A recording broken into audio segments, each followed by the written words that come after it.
राजस्थान में बीजेपी के नेताओं ने अपने बच्चों के लिए 30-30, 40-40 लाख रुपए में नीट के पेपर खरीदे और जो वो कांग्रेस पर इल्ज़ाम लगा रहे थे वही इल्ज़ाम अब कांग्रेस उन पर लगा रही है। हमें इल्ज़ाम लगाने की भी ज़रूरत नहीं, उन्हीं की पुलिस थी, उन्हीं का शासन था, उन्हीं का प्रशासन था, उन्हीं ने उन आदमियों को पकड़ा है। उसने अपने बच्चे के लिए, एक हमारे जम्वा रामगढ़ के एमएलए बीजेपी के, उन्होंने अपने बच्चे के लिए खरीदा, उन्हीं के सपोर्ट दो ने खरीदा। 4-4 बच्चों के नीट में एडमिशन हुई।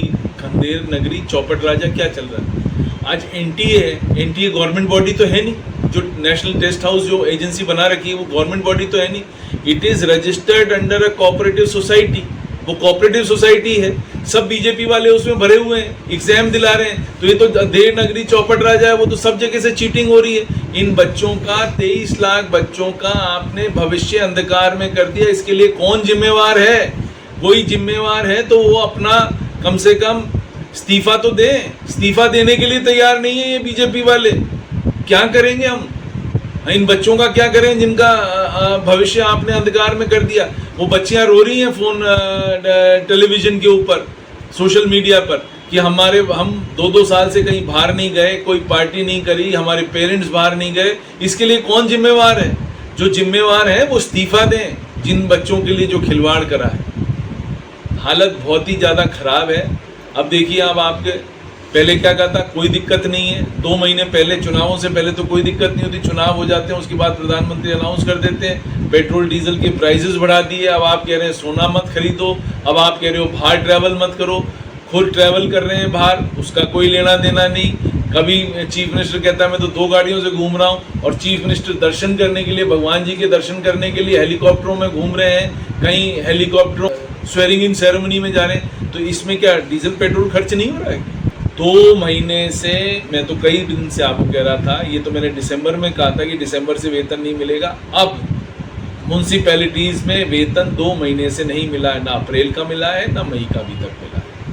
और ये आप मान के चलो आने वाले दिनों में, इधर तो ये अनाउंस कर रहे हैं कि हम भर्तियां करेंगे। अरे भर्तियां किसकी करोगे जब आप वेतन ही दे पाओगे? तो भर्तियां किस चीज़ की करोगे आप भर्तियां तो नई भर्तियां करने की बात कर रहे हो, उधर आप वेतन नहीं दे पा रहे हो, ठेकेदारों के पैसे नहीं दे पा रहे हो, सब काम बंद है। तीनों डिपार्टमेंट्स में सब काम बंद है, कोई काम हो नहीं रहे, जमीन पर कोई काम नहीं हो रहे।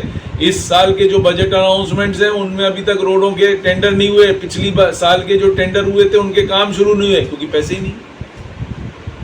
हालत खराब है। अंधेर नगरी चौपट राजा है राजस्थान में, और इस राजस्थान में पब्लिक सब देख रही है। इनको मुंह तोड़ जवाब अगले 2 साल में ऐसा मिलेगा कि इस बीजेपी का नामो निशान राजस्थान से मिट जाए। कि सरकार ने जो पक्ष रखना चाहिए था सरकार की तरफ से, वो पक्ष ही नहीं रखा। अब ये क्या कर रहे हैं, कल से ये ट्रैक्टरों को पकड़ रहे हैं और उनसे कह रहे हैं GPRS लगा लो। अरे मैं खेती में अपना ट्रैक्टर यूज़ कर रहा हूँ, उसमें मैं क्यों GPRS 5000 का लगा लूँगा?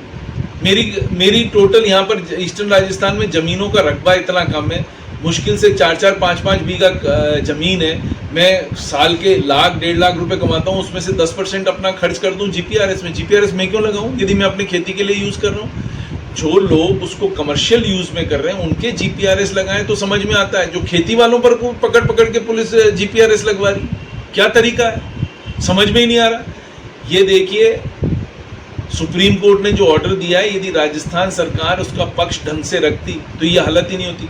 अब आप देखिए, पूरे धौलपुर डिस्ट्रिक्ट में सब कंस्ट्रक्शन एक्टिविटी बंद हो जाएगी। कहाँ से आएगा?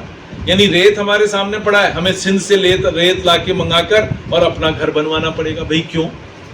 आपने क्यों नहीं ऐसा आप काम कर देते कि भाई जिससे कि राजस्थान में भी ठीक से निकल जाए, धौलपुर में भी ठीक से बजरी निकल जाए।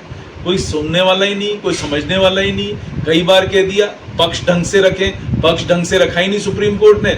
सुप्रीम कोर्ट ने एक तरफा अपना फैसला सुना दिया, वो इनको कैरी फॉरवर्ड करना पड़ेगा। ना इनके पास आदमी है, ना संसाधन है, किस तरह से करेंगे? थोड़े दिन चलेगा, शक्ति जब तक चलेगी, फिर उसके बाद वापस चालू हो जाएगा। तो मेरा ये मानना है, कम से कम जो एग्रीकल्चर में ट्रैक्टर यूज़ हो रहे हैं उस पर GPRS नहीं लेंगे। आपको नंबर लिखवाने, आप हर ट्रैक्टर पे नंबर लिखाएं, हम आपके साथ हैं बिल्कुल। हर ट्रैक्टरों पे नंबर होने चाहिए, ट्रॉलियों पे नंबर होने चाहिए, कोई दिक्कत नहीं। बट कम से कम ये जीपीआरएस का तो खत्म करें। जो कमर्शियल ट्रैक्टर चला रहा है वो जीपीआरएस लगा के रखे, जो कमर्शियल में ट्रैक्टर नहीं चला रहा है वो क्यों जीपीआरएस लगा के रखेगा? 5,000 रुपये खर्च करेगा, 5,500 रुपये जीपीआरएस लगाने के लिए, क्यों? किसान नहीं समझता है, किसान भी समझता है, किसान भी अपने आप को ठगा सा महसूस करेगा कि भाई वो तो चला नहीं रहा है, रेत और कहीं ट्रैक्टर चला नहीं रहा है, वो तो अपने खेती के लिए यूज हो रहा है, कोई भूस ढोने के लिए यूज हो रहा है, वो क्यों लगाए जीपीआरएस? उसमें व्याख्या भी ये कर रखी है। जो यहाँ पर व्याख्या करने वाले हैं उनको समझना पड़ेगा कि इसकी गलत व्याख्या नहीं करें। उसने कभी भी ये नहीं कहा है सुप्रीम कोर्ट ने कि सब में जीपीआरएस लगेगा। जीपीआरएस उसी में लगेगा जो ट्रैक्टर कमर्शियल एक्टिविटी में चलेंगे, वो जीपीआरएस। बेरोजगार हो गए, सरकार के पास कोई योजना नहीं है कि उनको रोजगार दिए जाए, सरकार के पास कुछ भी नहीं है। यदि बेरोजगार होगा युवक तो क्या होगा? आपको लॉ एंड ऑर्डर की सिचुएशन से आपको हमको सबको जूझना पड़ेगा। सरकार के पास कोई प्रोग्राम नहीं है कि किस तरह से ये रोजगार जो उन्होंने ख़त्म करा है, वहाँ से जो जिनका रोजगार ख़त्म हुआ वो बेरोजगारों को किस तरह से वो नौकरी देंगे? कोई प्रोग्राम है? कुछ है? कुछ भी नहीं है। एक तुगलकी फरमान है जो जारी करता है गया, वो बेचारा किस तरह से अपना घर चलाएगा, किस तरह से अपनी रोजी रोटी चलाएगा, उसका इनके ऊपर कोई असर नहीं। तो मैं ये कहना चाहूँगा कि सरकार को सोचना समझना चाहिए, पैरवी ढंग से करनी चाहिए, जिससे कि कम से कम ये इस बजरी जो खनन कर रहे थे उन लोगों को जो प्रॉब्लम आ रही है उसको सेव करा जाए। अब आप वहाँ का हाल देख लीजिए, सरमत्रा का। सरमत्रा में माइनिंग नहीं करने दे रहे हैं, ना पुलिस डिपार्टमेंट करने दे रहा है, ना माइंस डिपार्टमेंट करने दे रहा है, ना फॉरेस्ट डिपार्टमेंट करने दे रहा है। पूरा धौलपुर का उद्योग खत्म करने पे तुली हुई है बीजेपी सरकार।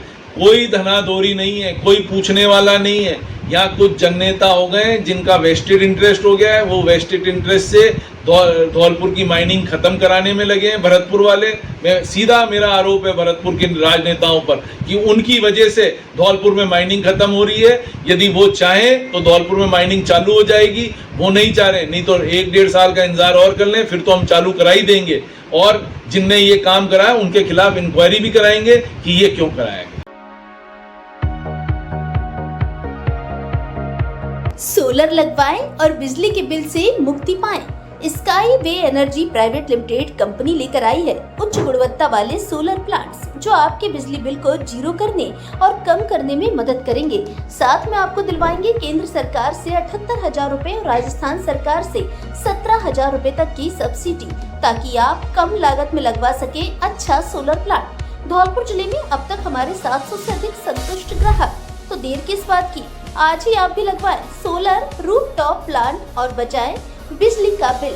हमारे यहाँ टाटा, अडानी, हेवल्स, लुमिनस, सुकम, यूटीएल के सबसे अच्छे और अनुभवी इंजीनियर के द्वारा सोलर पैनल का काम कुशलता पूर्वक किया जाता है। संपर्क करें स्काई वे एनर्जी प्राइवेट लिमिटेड कंपनी। पता चंदन बिरला मैरिज होम के सामने, सेपो रोड, धौलपुर। राजाखेड़ा ऑफिस का पता खासा स्टेडियम के सामने, बिजली घर के बगल में, बिजली घर रोड, राजाखेड़ा। मोबाइल नंबर 8955619335 और दूसरा मोबाइल नंबर 7014188250।